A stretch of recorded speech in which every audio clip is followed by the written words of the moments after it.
Está começando o Mereu Talks, o seu podcast exclusivo sobre gestão de pessoas. Esta é uma produção da Mereu, a plataforma ideal para impulsionar a performance e engajamento dos colaboradores.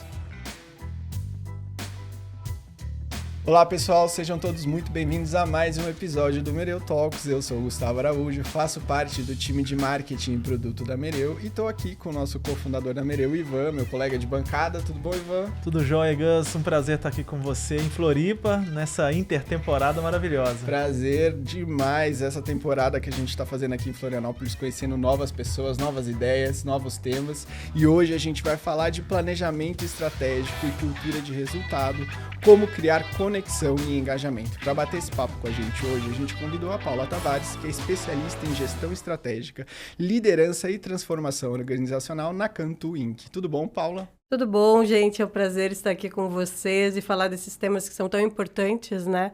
Falar aí de resultado, cultura, performance. Prazer é nosso ter você aqui com a gente, Paula. E, bom, a gente gosta de começar o nosso papo pedindo para você se introduzir e contar um pouco sobre a sua trajetória, sua experiência, você, para o nosso público que ainda não te conhece aqui do Mereu Talks, para a gente ficar todo mundo íntimo aqui. Muito bom, vamos lá, vamos nos conhecer. Bom, eu sou Paula. Inicialmente sou mãe de 2 meninos, 2 garotos aí, 2 bebês.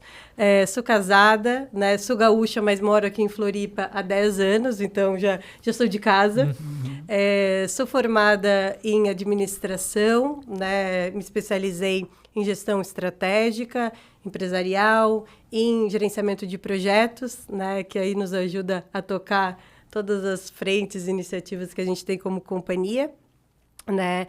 E construir muito a minha trajetória profissional, né, baseada em gestão de processos, de projetos e gestão estratégica, ou também como é conhecida como gestão de performance, né? Então, venho trilhando aí os últimos 10 anos, muito nesses 3 pilares, né? Hoje me encontro na cadeira de gestão estratégica, governança corporativa e gestão da mudança organizacional. Então, olha que legal, né? São temas aí que, né, com o passar do tempo, eles vão se entrosando e a gente vai vendo como é importante caminharem juntos, né? Para que a gente consiga aí alcançar os objetivos e a tão desejada estratégia, né? Acho que, então, construí a minha carreira, né, em empresas de tecnologia, varejo, e agora, né, atualmente trabalhando no setor automotivo, né, na Cantu Inc., e aí uma empresa que vem crescendo e se desafiando muito nos últimos anos, e a gente tem um desafio aqui de estratégia, de performance incrível, né, sendo construído. Perfeito, Paula.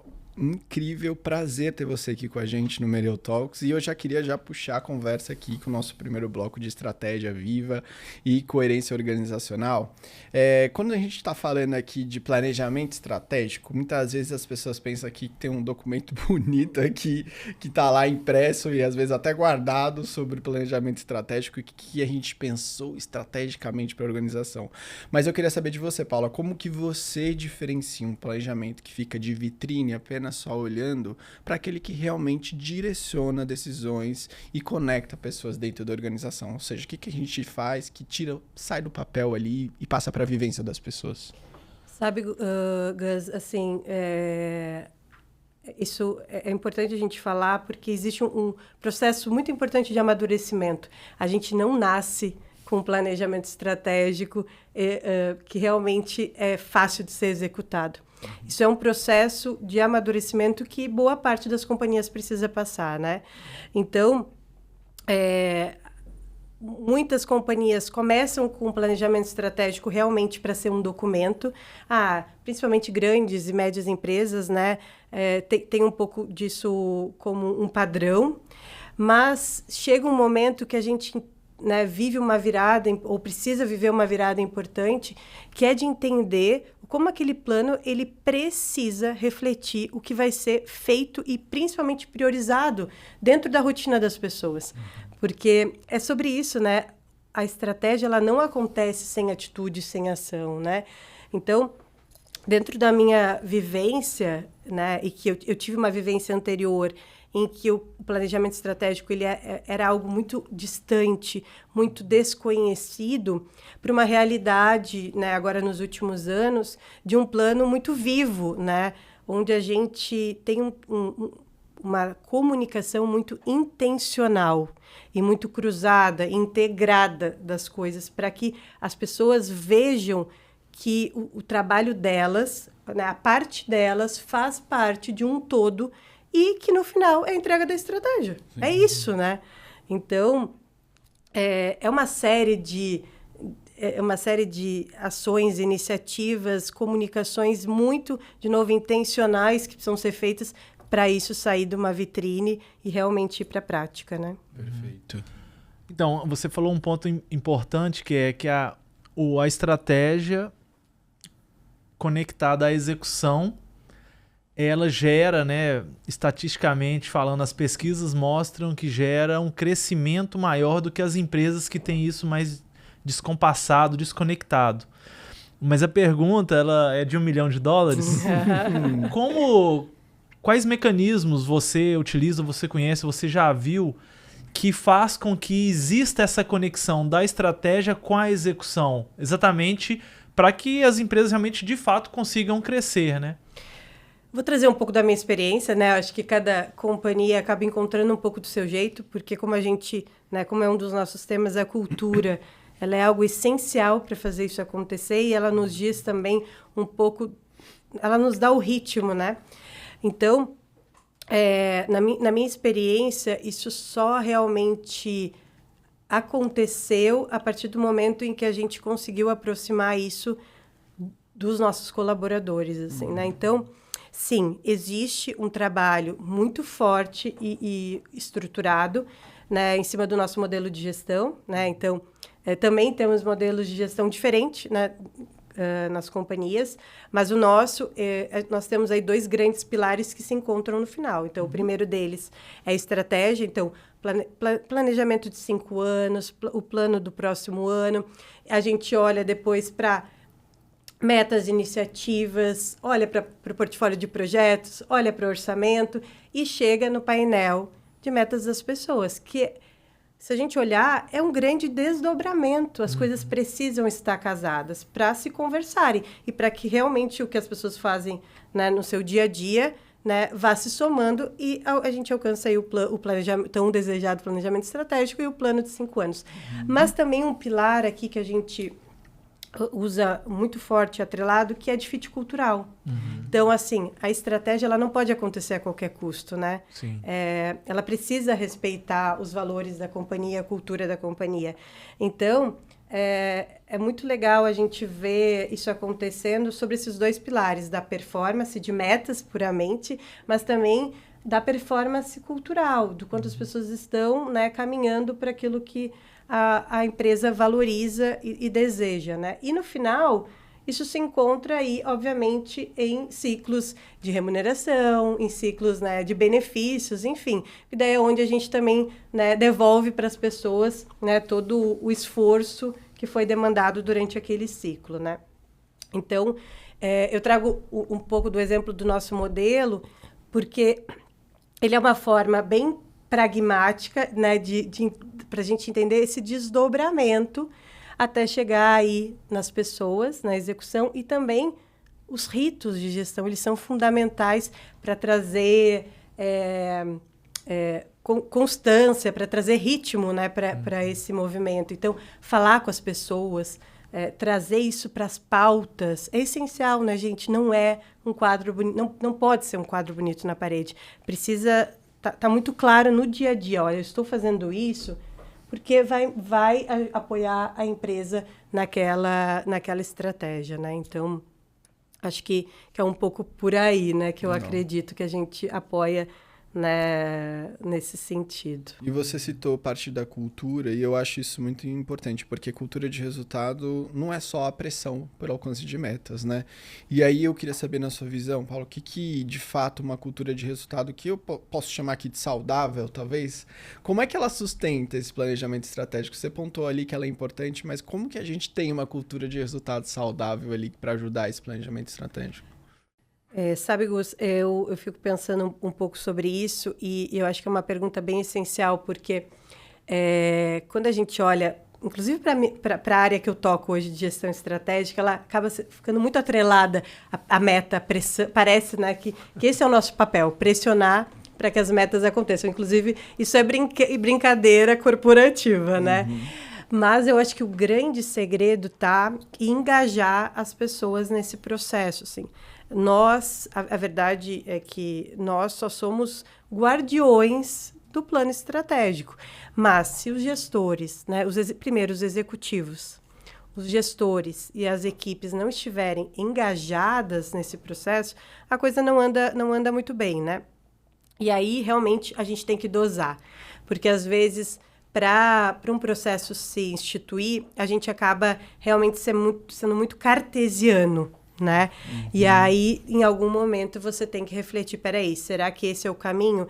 Não é pressão por pressão, né? Então, para mim, o primeiro segredo é realmente trazer as pessoas para o jogo, para que elas entendam o porquê que elas estão fazendo aquilo, né? Qual o objetivo daquilo.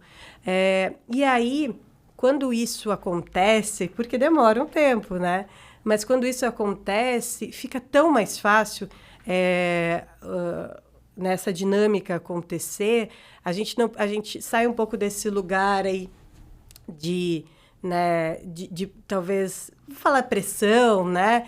E vai para um lugar construtivo, né? Onde as pessoas voltam com melhorias, voltam com iniciativas, elas entendem seu papel, elas valorizam os ritos, né? É incrível. Deixa eu trazer um exemplo prático que a gente viveu há alguns meses atrás. A gente desceu mais um nível no desdobramento de metas da companhia, né? Hoje a gente tem metas até nível de especialista sênior, tá? A gente foi por esse caminho entendendo que era importante, né, as pessoas terem clareza, né, das suas entregas, enfim. E chegou um momento, esse projeto se chamou um painel de metas para chamar de seu, porque a gente construiu um processo tão legal ao longo dos anos que as pessoas queriam ter painel de meta. Era assim, era importante, era realmente assim, quase um benefício. Um benefício, um novo patamar. Eu tenho meu painel de metas. Então, assim, olha como trabalhar a cultura, mostrar o benefício do processo, faz a gente alcançar pessoas que antes nem estavam dentro do processo, mas vem o seu gestor falando, olha, eu vou para aquele rito, eu vou apresentar isso, a gente tem que entregar essa meta. Então, eles viram o benefício, viram a importância de terem seus painéis de meta e começaram a nos demandar, inclusive. Então, é um exemplo, acho que bem prático de como a gente pode virar esse jogo e se tornar, inclusive, desejado, né? A gente fica feliz, né, Ivan? De usar Mereu ali para isso, com certeza, né? Mas é o norte, né?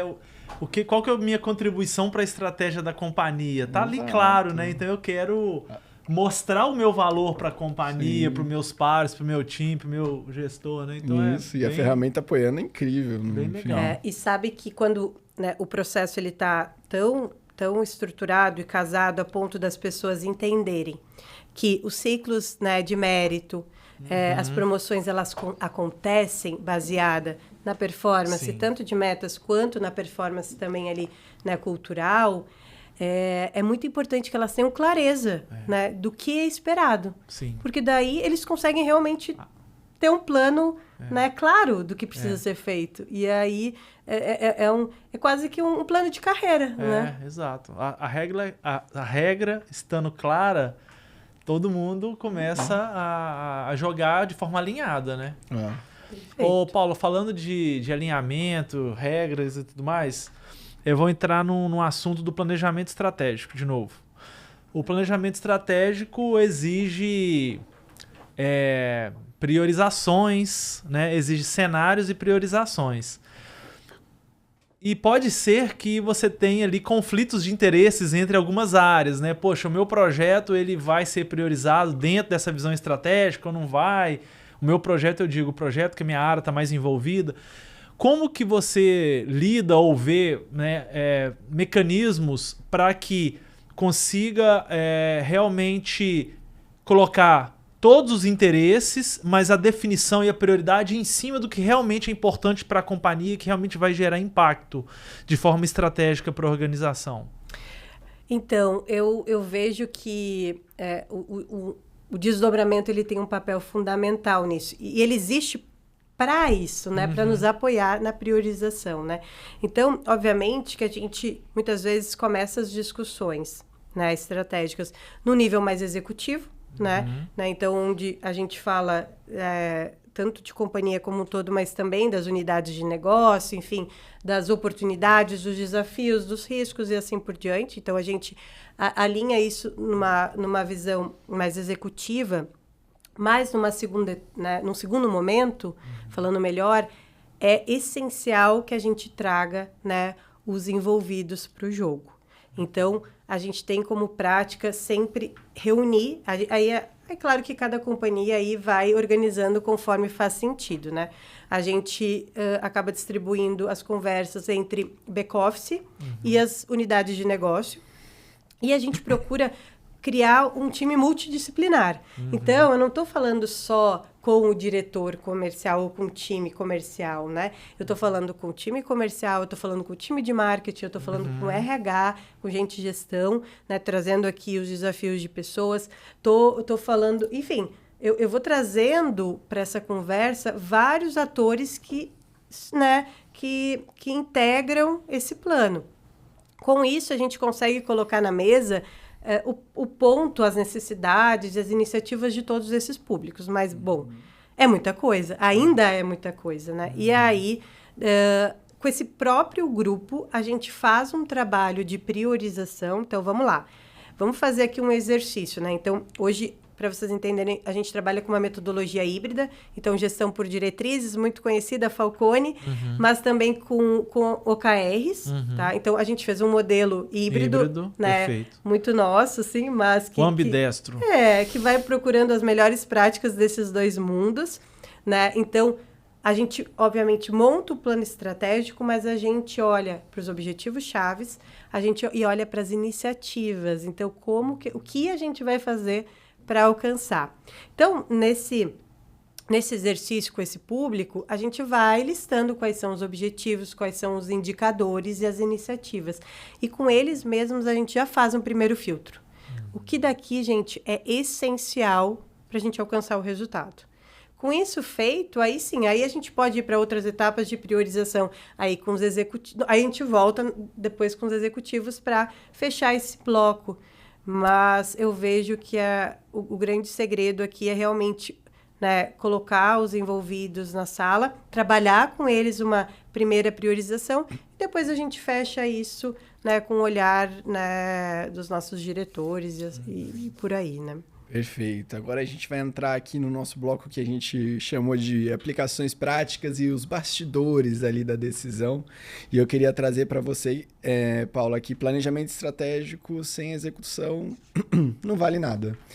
Quais os mecanismos que você vê ali de governança que podem garantir que essas iniciativas que a gente está tendo estratégica avancem e não ficam ali estagnadas no meio do caminho, ou seja, que a gente consiga de fato chegar no nosso objetivo? Eu acho que é muito importante a tua fala, porque, na verdade, o plano ele só se concretiza através de ações, né?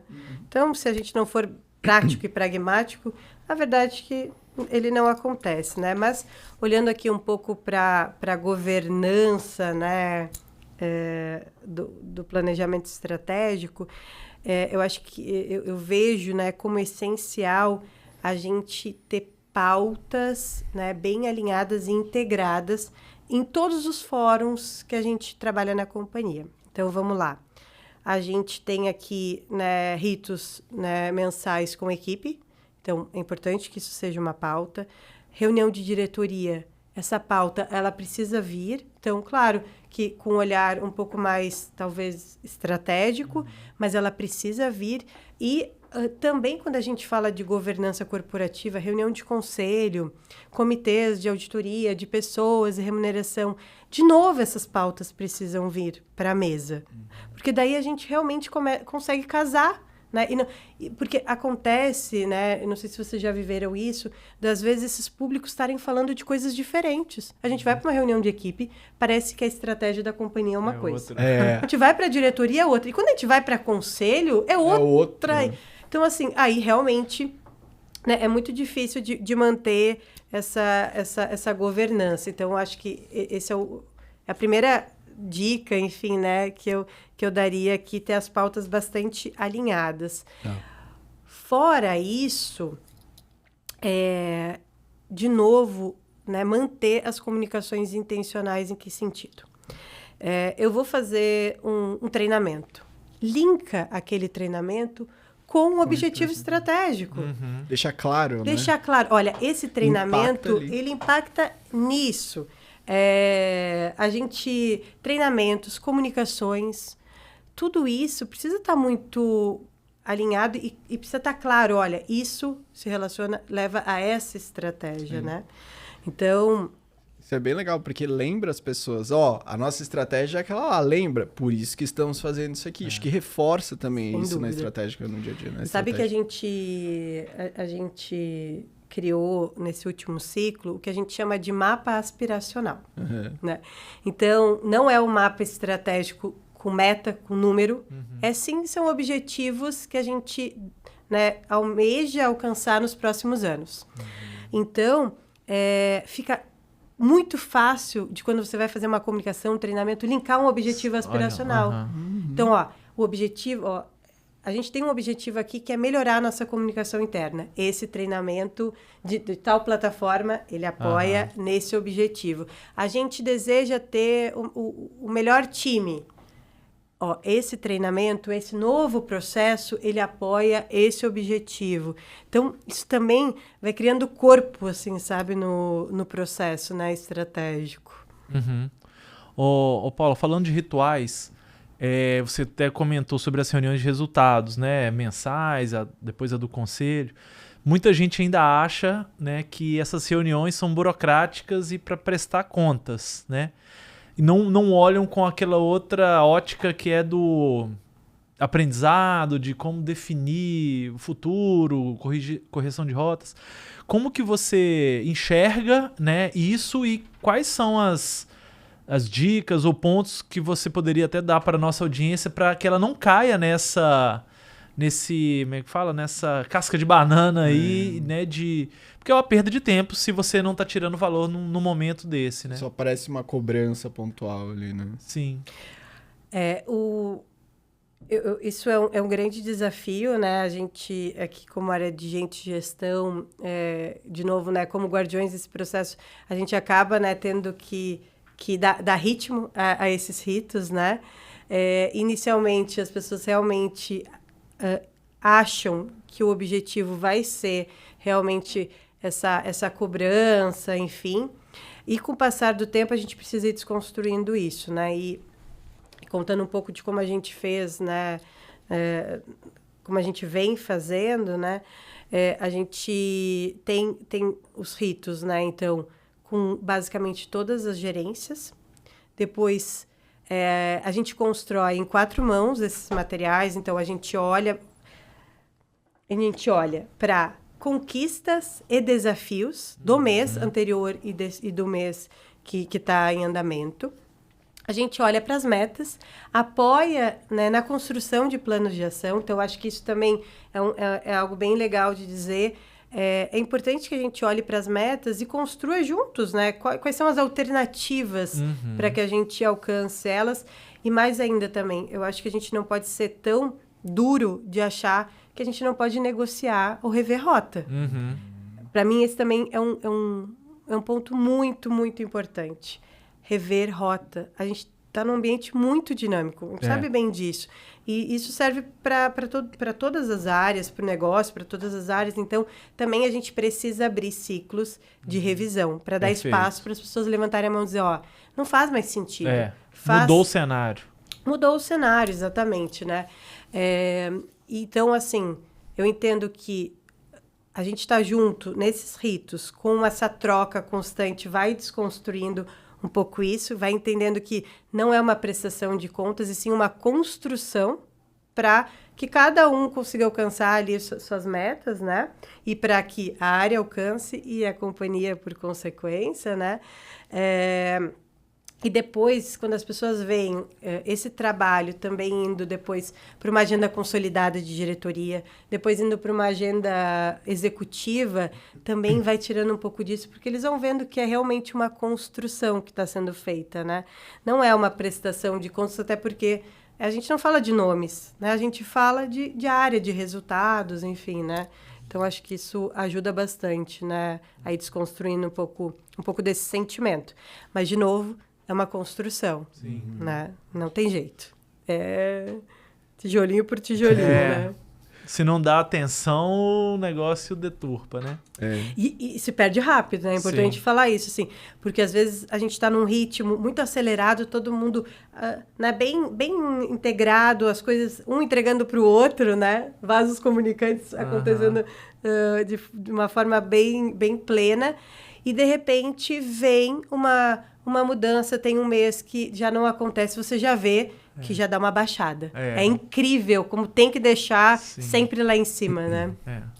E aí, quando a gente está falando de indicadores que ajudam a gente a medir a execução, a gente sabe que os indicadores de negócio estão lá e são visíveis, mas mensurar a evolução e atingimento de estratégia é outra coisa. Como é que você usa, Paula, ali as métricas que você considera fundamental para dizer, olha, a estratégia está ganhando tração, a gente está conseguindo seguir em frente, ou, putz, né, a gente não está indo muito pelo caminho da estratégia. O que você olha quando você quer saber se a estratégia está sendo seguida lá?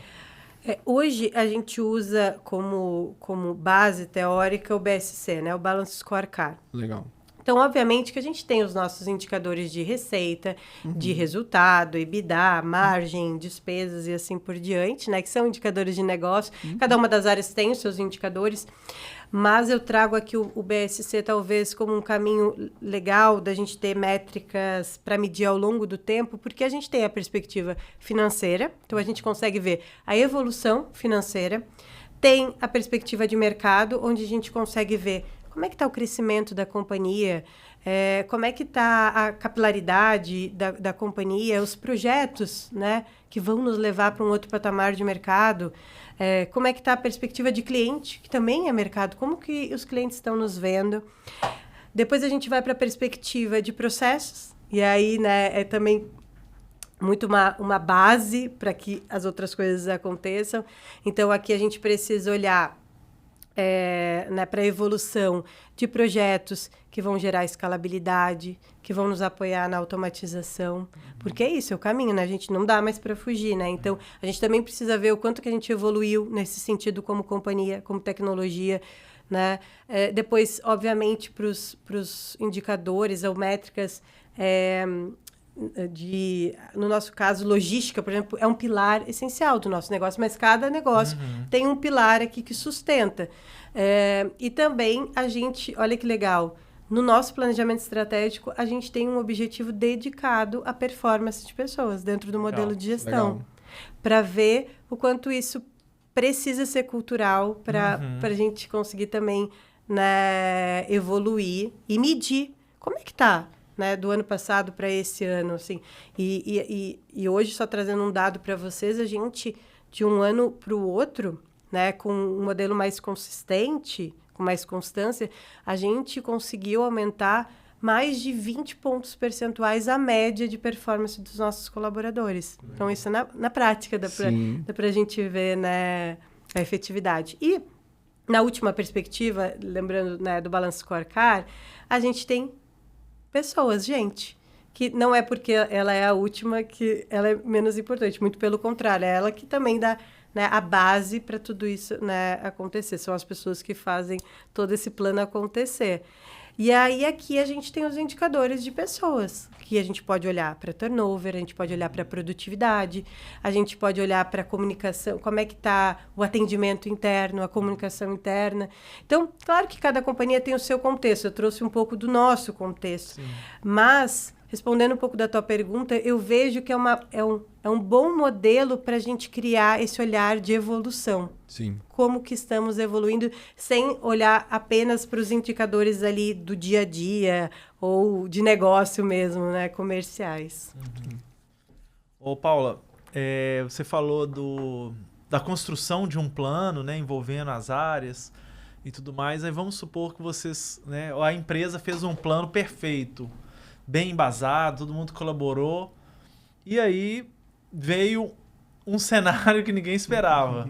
Uma pandemia, a quebra dos bancos americanos, ou a gente está sempre com problemas. Como manejar, né? E você falou da revisão. Como encarar isso e que esse processo de entender um novo cenário que abruptamente apareceu e possivelmente vai impactar esse planejamento estratégico que foi muito bem feito? É raro, mas acontece muito, né?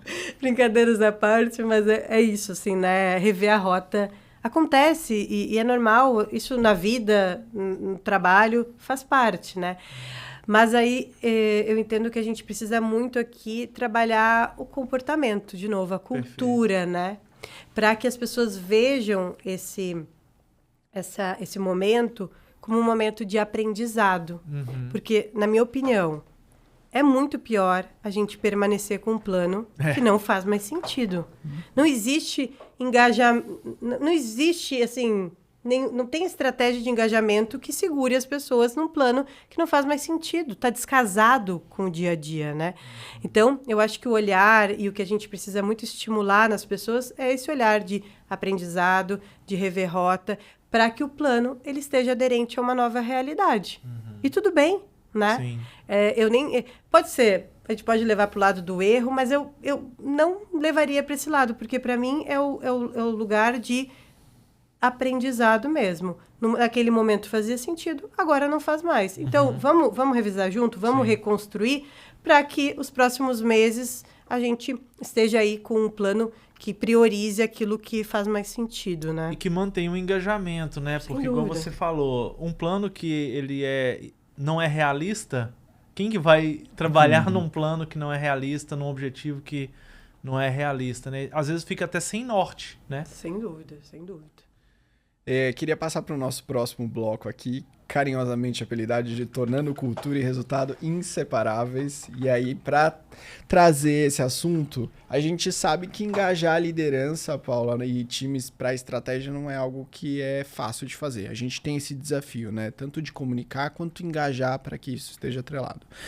Você comentou com a gente que sempre lembrar, né, e atrelar as ações à estratégia é uma ação. Quais outras ações você vê que reforçam ali o senso de pertencimento e responsabilidade dos líderes sobre esses resultados e até mesmo o último nível ali da organização?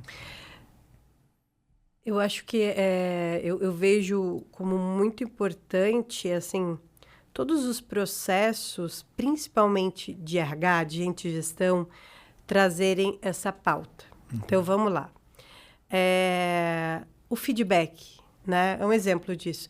O feedback, ele precisa ser baseado na performance de meta, na performance comportamental, né? Então, é essencial que os nossos processos de feedback, de PDI, as nossas conversas, tanto feedback formal quanto informal do gestor, né? Que eles tragam, né, isso como um ponto essencial. Mas você bem disse, né? É um grande desafio, né? Colocar isso aí em pauta ou, né, da gestão, né? É muito difícil a gente desconsiderar isso, porque é o maior desafio no final das contas, assim, né? Conseguir construir essa cultura, né, esse comportamento que valorize essas conversas às vezes difíceis, que demandam tempo, né? Demandam aqui um olhar individual. Então, é um desafio muito grande a gente conseguir engajá-los, mas a gente não constrói nada sem esse público. Essa é a mais pura verdade, né? Sim. Se eles não tiverem com a gente nessa jornada, o jogo está perdido. Porque, na minha opinião, liderança é exemplo, né? Então, se eu olho para o meu gestor e ele não valoriza metas, ele não valoriza estratégia, ele não valoriza feedback, ele não valoriza ter esse tipo de conversa, por que eu vou dedicar o meu tempo para aquilo? A pessoa que me avalia não dá valor para aquilo. Então, olha a importância do trabalho começar realmente, né, na alta direção, depois ser desdobrada para a gerência, né, para a gestão, para a gente conseguir alcançar os times de uma maneira, né, mais perene aí, né? Esse é o grande desafio e ponto da questão, né? Como que os gestores se tornam realmente esses novos guardiões da estratégia, né? Sim. Muito bom. Paula, você mesmo comentou aqui, quando tem um treinamento, você gosta de conectar, olha, esse treinamento tem a ver com a estratégia, né? E a gente sabe, até num outro episódio, que o óbvio tem que ser dito, etc. E aí eu queria entrar no ponto do seguinte sentido. A gente faz um planejamento estratégico no início de um ciclo, sei lá, no início de um ano, e às vezes a rotina vai acontecendo e engolindo. As pessoas vão esquecendo qual era o plano. Talvez com um painel ali, ela entende ali, mas como que quais são os mecanismos ou rituais ou rotinas para que o plano não seja esquecido e que na rotina desvirtue a execução desse plano? Então, eu diria que a questão dos ritos é essencial, assim, porque é onde a gente dá cadência, dá constância, as pessoas não esquecem daquilo, né? Então, obviamente, a empresa ter os ritos mensais, os ritos trimestrais ou semestrais, depende um pouco, né, da dinâmica da companhia. Ter os ritos anuais é essencial para a gente deixar isso vivo, né? Falar sobre metas e planos mensalmente, para mim, também, assim, não dá para dar espaço demais sem falar sobre isso.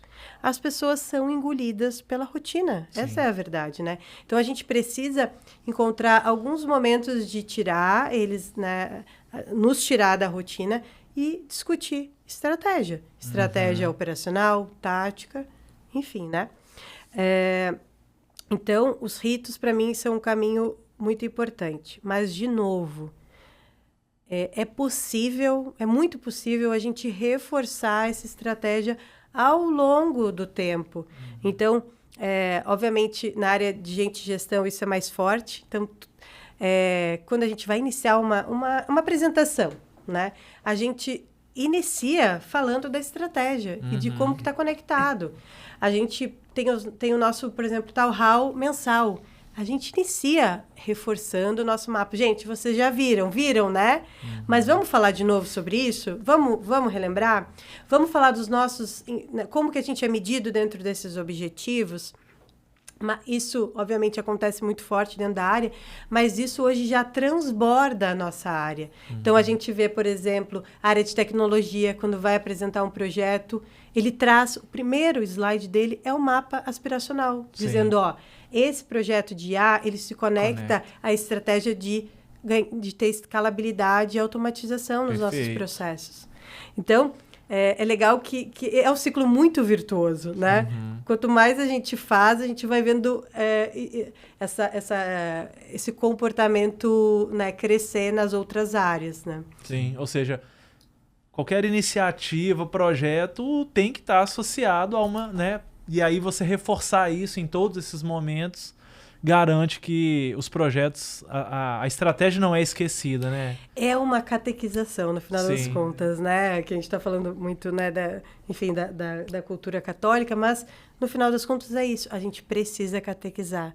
Não dá para dar espaço, não dá para deixar as pessoas esquecerem. Essa é a mais pura verdade. Porque é fácil, né? É muito fácil isso acontecer no dinamismo do dia a dia, né? Sim, e a gente separou um dado aqui para os nossos ouvintes da Gallup, que aponta que líderes que conectam o porquê da estratégia com a experiência diária do colaborador aumentam em até 70% o engajamento.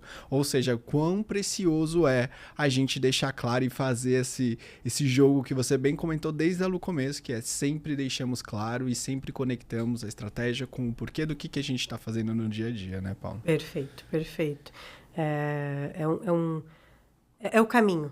Sim. A verdade é essa, né? Não é um caminho, é o caminho. Se a gente não conseguir engajar, criar essa cultura, né, da performance, a gente não consegue alcançar os grandes resultados que a gente deseja, né, como companhia, né? Sim.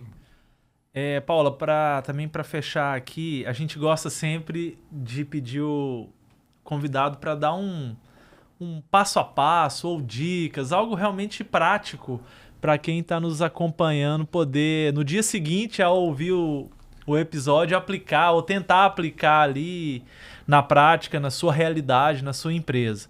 Então, muitas pessoas agora, no final do ano, vão começar a realizar o planejamento estratégico. Agora, né? Agora. Se já começaram, tá atrasado, né? Já estão atrasados, é isso aí. E querem fazer um plano legal e principalmente que esse plano, né, tenha um percentual de acerto, de conclusão lá, de aderência ao plano alto.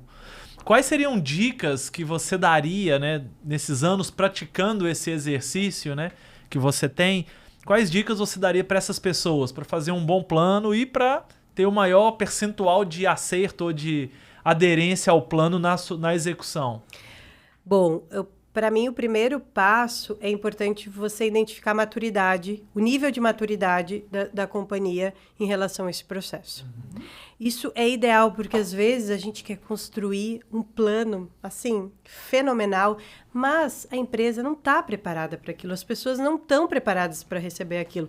Então acho que é muito importante você mapear o cenário, entender o nível de maturidade da companhia em relação a isso.